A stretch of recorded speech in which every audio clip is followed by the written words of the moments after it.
새벽 기도. 기도란 참 여러 가지 의미를 가지고 있습니다.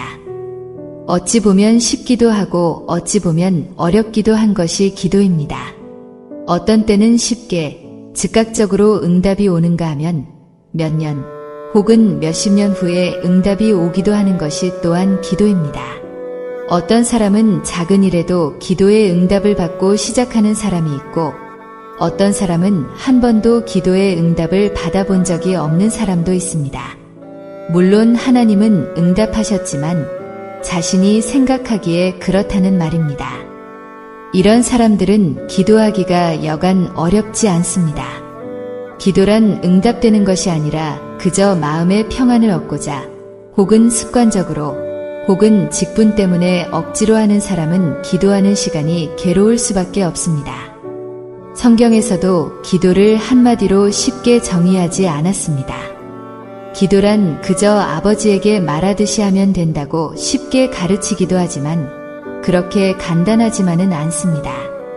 그래서 그런지 기도에 대한 예수님의 가르침도 다양합니다. 그런가 하면 목사님들도 기도란 영혼의 호흡과 같다고 가르칩니다. 기도에 대해서 잘 알거나 모르거나 기도가 중요한 것만은 사실입니다. 이처럼 중요한 기도를 한국교회는 새벽마다 모여서 합니다. 한국교회 성장의 원동력이 새벽 기도에 있다고 단언하는 분들도 많습니다. 저도 일정 부분 동의합니다. 일정 부분이라고 하지만 아마 많은 부분을 동의하는 편에 속할 것입니다.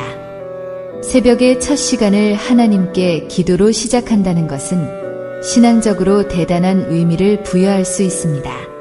약하고 피곤한 육신을 쳐서 복종시켜 하나님과 교제하는 것은 어쩌면 투쟁이라고 할 수도 있을 것입니다. 이러한 새벽 기도 때문에 한국교회가 이만큼 성장했다는 사실은 결코 지나친 표현이 아니라고 봅니다. 그런데 요즘은 새벽 기도회의 양상이 조금씩 달라지고 있는 것을 볼 수 있습니다. 일부 교회는 새벽 기도회라는 용어를 새벽 예배로 바꾼 교회도 있습니다. 날마다 예배 드리는 것도 좋은 일이긴 합니다만 새벽 기도의 시간은 기도를 많이 할 수 있도록 배려했으면 합니다. 대부분 교회가 새벽에 모여서 예배를 드리고는 곧장 집으로 돌아가는 교인이 많은 것을 볼 수 있습니다. 물론 남아서 오랫동안 기도하는 교인도 있지만 그 수는 소수에 불과합니다. 저는 그 요인을 몇 가지로 분석해 보았습니다. 하나는 학생들과 직장인들이 출근하는 시간에 맞춰야 하기 때문이고 또 하나는 멀리서부터 교회차로 운송해온 교인들은 한꺼번에 다시 돌아가야 하기 때문이며 간혹 목사님의 설교가 너무 길어서 기도할 시간을 내지 못하는 경우가 그것이라고 생각합니다. 아마 새벽 기도회가 처음 시작되었을 때는 지금과 같지 않았을 것입니다. 그러나 세월이 흐르면서 지금과 같은 형태로 변화되었는데 엄밀히 따져보면 교인들이 원해서 그렇게 된 것은 아닌 것 같습니다. 즉, 소비자의 입장보다는 생산자의 취향에 맞춘 것이라는 생각입니다. 생산자의 입장에서도 매일 설교를 준비한다는 것이 얼마나 무거운 짐인지 모릅니다.